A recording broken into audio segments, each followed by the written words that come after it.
দেখো রেডি হয়ে গেছি, এখন বাজে 3:45। তো আমরা একটা ভ্যান বলেছিলাম, বাট সেই ফোনও তুলছে না, ধরছে না। যাই হোক, রাস্তায় যেয়ে দাঁড়াই, দেখি নিশ্চয়ই কিছু পেয়ে যাব। তো চলো চাটা নিয়ে খাচ্ছি। আর তোজো রেডি হয়ে গেছে, তোজোর বাবা রেডি করে, তোজো প্রায় 3টের মধ্যেই রেডি হয়ে গেছে, মানে ও সবার আগে উঠে গেছে। ও আমাকে বলেছিল 1টার সময় রেখে দেবে। তো যাই হোক, আমাদের বাস হচ্ছে হয়তো 4:30 সময়, আই থিঙ্ক। তো আমরা এখনই বেরিয়ে যাব। তো লিকার চা খাচ্ছি। তো সকালে না কিচ্ছু খেতে পারিনি, এত সকালে কিছু খাওয়াও যায়। চলো, এই দেখো তোজো রেডি একদম। এই যে ব্যাগ কোথায়?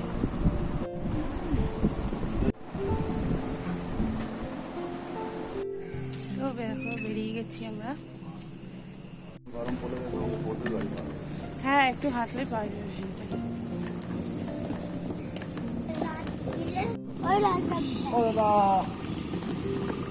দেখে তোমরা বুঝতেই পারছো চারপাশটা কিন্তু অন্ধকার। অ্যাকচুয়ালি ভোরবেলায় যে অন্ধকারটা থাকে, মানে আলো ফোটার আগে, সেই অন্ধকারটাই হয়েছে। তো আমরা কিন্তু একটা ভ্যান বলেছিলাম অনেকক্ষণ দাঁড়ানোর পরেও, তো ভ্যান তো আসলোই না। আর রাস্তায়ও দেখলাম কোনো ভ্যান নেই। অনেকটা হাঁটার পরে একটা ভ্যান পেয়েছি, রাজি হয়েছে উনি যাওয়ার জন্য। তো বাস স্ট্যান্ডে এসে দেখো বসেছি, আর তো যে বিরক্ত হয়ে যাচ্ছে, কারণ প্রচুর মশা এখানে। তো তখনও আমরা বাস স্ট্যান্ডে আসার পরেও দেখতে পাচ্ছ চারপাশটা কিন্তু তখনও সকাল হয়ে পারেনি, মানে কতটা ভোর অন্ধকারে আমরা বেরিয়েছি। তো কিছুক্ষণ পরে দেখো বাস এসে গেছে। তো তোজোর তো খুবই আনন্দ, দেখো সেই ভোরবেলায় বাসে ওঠার পরে আমি আর কোনো রকম ভিডিও করিনি, কারণ ওই বাসের ওই বন্ধ পরিবেশ আমার প্রচণ্ড ভমিটিং হয়। তো দুবার তো ভমিটিং করেছি। তো যাই হোক, কোলাঘাটে 7:30টার মধ্যে আমাদের বাস নামিয়েছিল, ওই 10 মিনিট মতো। তো সেখান থেকে চা জলখাবার খেয়ে চোখ মুখ ধুয়ে আবারও বাসে উঠে পড়েছি। এখান থেকে দীঘা কিন্তু অনেকটাই, তো তোমরা সকলেই জানো। তো দীঘা পৌঁছাতে আমাদের প্রায় 10:30 11টা বেজে গেছিলো। তো দীঘা কিন্তু পৌঁছে আমরা একটা জায়গায় স্টে করে কিছুক্ষণ দাঁড়িয়েছিলাম, তার কারণ আমরা বাড়ি থেকে কিন্তু হোটেল বুক করে আসিনি। আর এখানে এসে দেখছি প্রচণ্ড ভিড়। তোমরা কিন্তু এখন যারা দীঘায় আসছো তারা কিন্তু হোটেল বুক করেই আসবে, তাতে তোমাদের সুবিধাই হবে। তো এখান থেকে আমরা একটু জলখাবার খেয়ে নিয়েছি। আর বিচের মানে হাওয়ায় এত ভালো লাগছিল কি বলবো। তবে রোদটাও মানে কষ্ট হচ্ছিল একটু, যেহেতু আমরা অনেকটা জার্নি করেছি। তো এই কুকুরটা দেখো কি দারুণ না। চলে এসেছি আমরা রুমে, আর একটু আগেই রুম পেলাম। সত্যি কথা বলতে প্রচণ্ড চাপ, রুম পাওয়া যাচ্ছে না, আর বিভৎস দাম চাইছে রুমের। আর নন এসি তো থাকা সম্ভব না এত গরমে। তো এসি রুম তো পাওয়াই যাচ্ছে না, আমাদের 3টে দরকার ছিল। আর খুঁজে খুঁজে মানে 3500, 3000, 4000 এরকম চাইছে। তো লাস্ট পর্যন্ত হচ্ছি। তো যাই হোক, মোটামুটি থাকার জন্য অসুবিধা নেই, কারণ প্রচণ্ড চাপের এখন এসি পাওয়া, মানে এসি রুম পাওয়া। তো যাই হোক, 2 দিন একটাতেই কাটিয়ে নেব। তো আর বন্ধুরা, এটা আমি কি কিনেছি, আর তো যে আসার সাথে সাথেই দেখো কী কিনে নিয়েছে। তো চলো এবার রেডি হয়ে, আই থিঙ্ক আমরা সবাই উদয়পুর যাব বিচে। তো ওখানে তো সবার সাথেই দেখা করাবো। তা দেখো আমরা এখন যাব উদয়পুর বিচে। তো আমরা সবাই রেডি। তো যেই তো সানগ্লাস, রুদ্র সানগ্লাসটা নাও। হোটেল খুঁজে রেডি হয়ে বেরোতে বেরোতে প্রায় সবার 1টা 1:30 বেজে গিয়েছিল। তো বুঝতেই পারছো প্রচণ্ড খিদে পেয়ে গেছে, তাই একটা হোটেলে দাঁড়িয়ে আমরা একটু ডাল ভাত, মানে নিরামিষ ভাতই খেয়ে নিয়েছি। আর খেয়ে নিয়ে টোটো ধরে কিন্তু আমরা এখন যাচ্ছি উদয়পুর বিচের জন্য। তো এখানে যেতে যেতে তোজোর যে দাদা ভাইরা আছে তারা দেখলো যে ওরা যেমন মাঠে ক্রিকেট খেলে, সেরকমই এখানে মাঠে ক্রিকেট খেলছে। তাই সবাই মিলে খুবই উৎসাহ হয়ে গেল, কারণ দীঘাতেও কিন্তু ওদের ম্যাচ হয় মাঝে মাঝে। তো যাই হোক, এইদিকে দেখলাম যে দীঘাতে জগন্নাথ দেবের মন্দির কিন্তু অনেকটাই কমপ্লিট হয়ে এসছে, তবে পুরোপুরি এখনও কমপ্লিট হয়নি, চলছে। তো তোমাদের সাথেও সেটা শেয়ার করে নিলাম। দেখতেই পাচ্ছ কত বড় মন্দির হয়েছে, তাই না? তো উদয়পুর বিচে এসে তোজো দেখো এখান থেকে সানগ্লাস কিনে নিল, কারণ তোজোর সানগ্লাসটা ভেঙে গেছে। আমরা চলে এসেছি উদয়পুর বিচে, প্রচুর লোক, প্রচুর। তো আমার ভিডিও দেখে তোমরা হয়তো কিছুটা আন্দাজ করতে পারছো যে এখন দীঘাতে কতটা পরিমাণে ভিড় হচ্ছে। অনেকে বলে গরমকালে হয়তো ভিড় হয় না, বাট গরমকালে দেখতে পাচ্ছ একবার দেখো পুরো উদয়পুর বিচটা যেন লোক একদম ভরে গেছে। এটা আমার দ্বিতীয়বার দীঘায় আসা উদয়পুর বিচে। তো এখানে একটা খুব সুন্দর লাগে যে চেয়ারে বসে পায়ের একদম নিচে আসে কিন্তু সমুদ্রের জলটা, বেশ ভালো লাগে। আর সাথে তো আছে হাওয়া, আর তারপরে মাছ, প্রচুর মাছ আছে, তোমরা যেমন খুশি মাছ ভেজে কিন্তু এখান থেকে নিয়ে খেতে পারো, সেটা কিন্তু বেশ ভালো আমরা লাগে। এখন উদয়পুর নিচে এসে গেছি, দেখতেই পাচ্ছি। তো তোজোকে বারণ করা হয়েছে, দেখতেই পাচ্ছ দাঁড়ানো রয়েছে। তোজোকে বলেছি জাস্ট পাটা ভেজাও, বাট তুমি এখন সমুদ্রের জলে নামবে না। কিন্তু ওর থেকে যে বাচ্চা দুটো বড় ছিল তারা কিন্তু একদম জলে নেমে গেছে। তো সেই দেখে বুঝতেই পারছি তোজোর ইচ্ছা করছে, বাট ও তো ছোটো, ওই জন্য ওকে বারণ করেছি। ওকে বলেছি আমরা যখন নামবো তখন তুমি নামবে। আর দেখো জলটা আমাদের পায়ে এসে লাগছে, কি ভালো যে লাগছে তোমাদের কি বলবো। আর ওই যে বললাম সাথে সাথে আমরা কিন্তু নিয়েছিলাম মাছ ভাজা। আর কি কি মাছ নিয়েছি সেটা তোমাদেরকে দেখাবো পরে, বাট এখানে কি কি মাছ উঠেছে সেটা একটু দেখে নাও। তো এখানে কাঁকড়া আছে, ভেটকি ভোলা আছে, চিংড়ি আছে, পমফ্রেট আছে, অনেক কিছুই আছে। কিন্তু আমরা নিয়েছিলাম কাঁকড়া। তোজোর খুব ইচ্ছা ছিল ও কাঁকড়া মাছ খাবে, অনেক দিনের বায়না ওর। তো তার জন্য কাঁকড়া নেওয়া হয়েছে, এখানে চিংড়িও নেওয়া হয়েছে, সাথে দেখো নেওয়া হয়েছে ভোলা মাছ। আর তার সাথে কিন্তু আরও একটা স্পেশাল জিনিস, সেটা হচ্ছে এখানে চিকেন কষা। তো সব কিছুই নেওয়া হয়েছে। আর এই যে এরা দেখো ঘোড়ায় উঠে পড়েছে।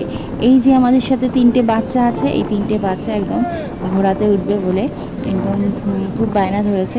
তারপরে তোমাদের দাদাভাই ওদেরকে ঘোড়ায় উঠিয়ে দিয়েছে। তোজো যতবারই দীঘা বা পুরী যাক না কেন ও একবার করে ঘোড়ায় ওঠেই।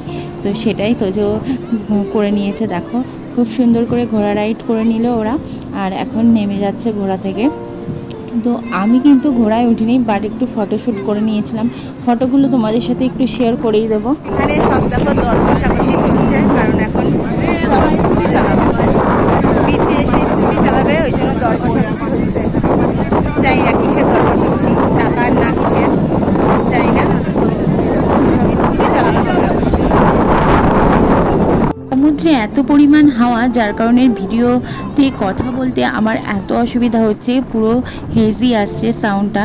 তো যাই হোক, এখানে তোমাদের দাদাভাই দেখো বাইক নিয়ে নিয়েছে, আর যে 2জন দাদা আছে তারা স্কুটি নিয়েছে। তো রাস্তায় তো অনেকবারই আমি সবসময়ই মানে চড়ি বাইক, বাট এবার বিচের ধারে একদম সমুদ্রের পাড় দিয়ে যখন যাব তখন কেমন লাগে সেটাই তোমাদের সাথে একটু শেয়ার করি। তো চলো একটু ঘুরেই আসা যাক।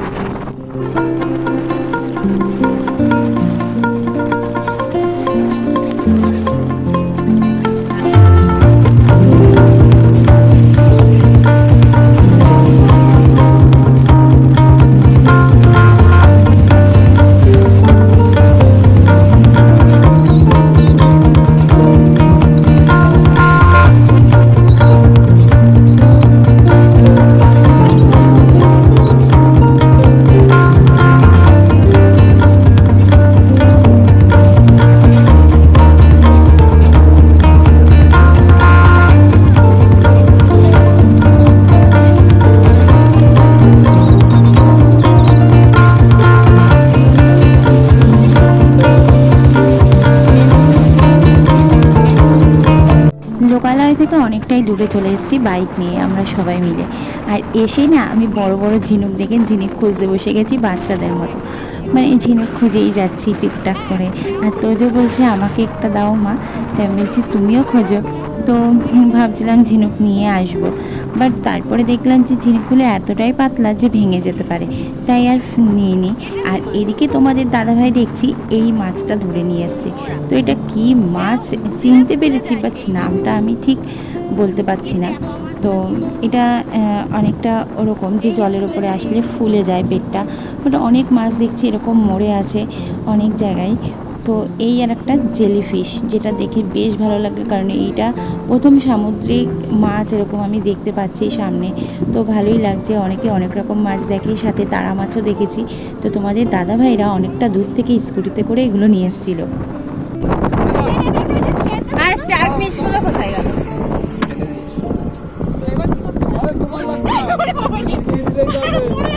থাক থাক থাক। দেখো জেলিফিশ,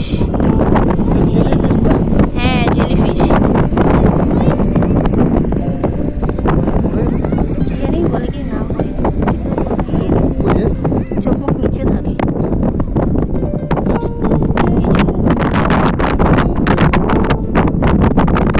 না না হাওয়ায় নড়ছে না এমনি নড়ছে।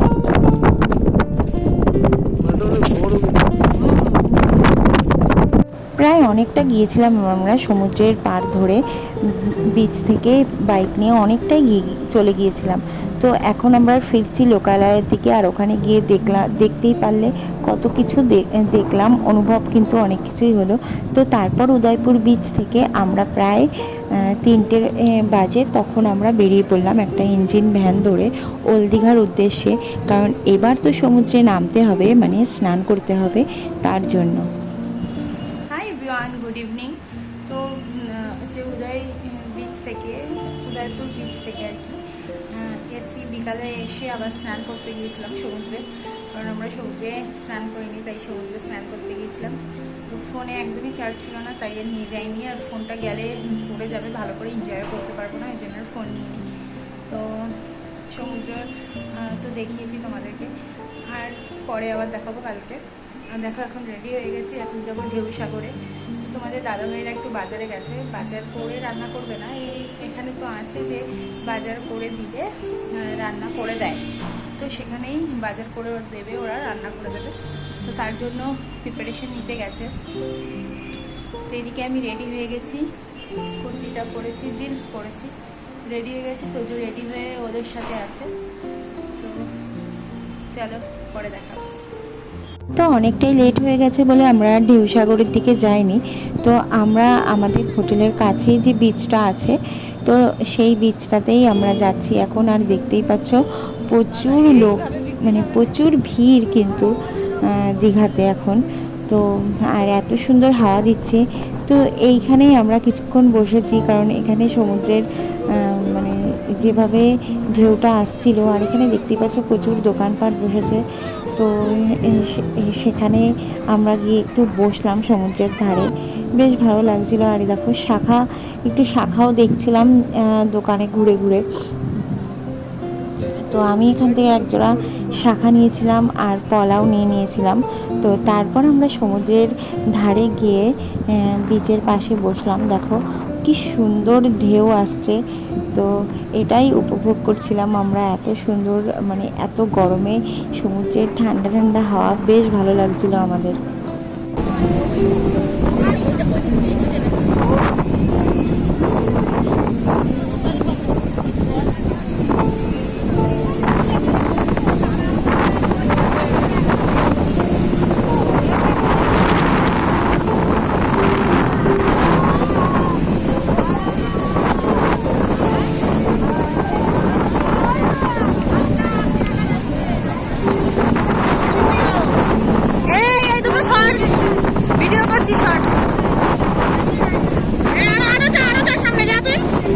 ঢেউগুলো এতটাই কাছে চলে আসছিল, তো দেখতে তো ভালো লাগছিলই, আর বাচ্চাগুলো ভাবছিল যেন জলের কাছাকাছি যেতে পারলে ওদের ভালো হয়।